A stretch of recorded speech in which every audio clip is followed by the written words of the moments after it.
At the outset, I must confess that Sri Ramadurai would never accept me as a member of his team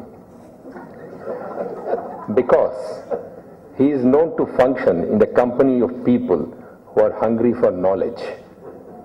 And I am one of those who likes to live in a world of ignorance because I feel ignorance is bliss. Well, when I say ignorance is bliss, I have practiced it all life and I found it was very good. But for once I think I committed a mistake when I thought let me just flip through this book written by Dr. Ramadurai, because the cover paper said this is a book that every Indian who is committed to building a better and more productive future must read. I mean, I don't have any role as far as building a productive future or a better future, whatever it is. But just out of sheer interest, I said, let me flip through this book. And sir, I must confess that I regretted having read that book. Because this is one of those very, very few books which I remember in my lifetime when I flipped through in one full sitting of about over 4 hours. Mr. Ramadurai might think it is an exaggeration. That's why today I brought with this, sir. These are the notes that I prepared out of your mistake. Because I knew that your immediate reaction will be, oh, this is one of the governor's very diplomatic thing. Here are the complete notes of portions which I thought, which I could understand, which I really picked up. Because the rest of it I didn't really understand, so I said at least I picked up this. So I brought this only particularly to show to this audience that I really read through this book. But then I found that my original theory of ignorance is bliss is probably better than venturing to such unknown worlds.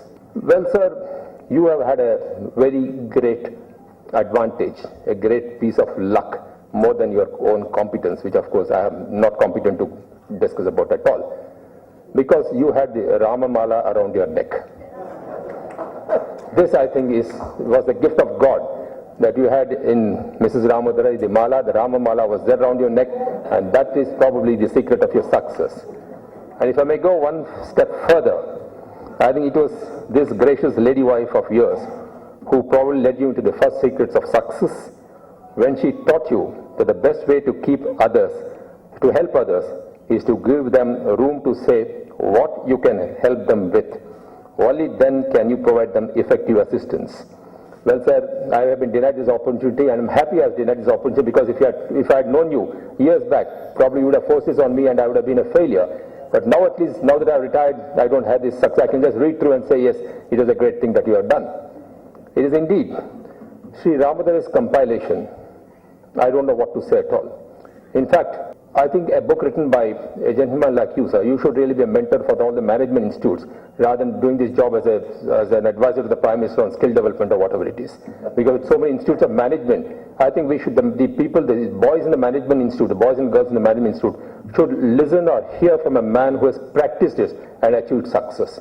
Rather than reading Peter Drucker's principles and this and that book, all the theoretical books, I think we should really listen it from the mouth of a man who has practiced it in his life just right now, who is before you and who has achieved his success. This would do a great job. I wish you could do this, because book reading, of course, is itself, but I would be very happy if you could really take on as a mentor of all the management institutes and talk to them about the various practices that you have done in your career and how you have achieved success.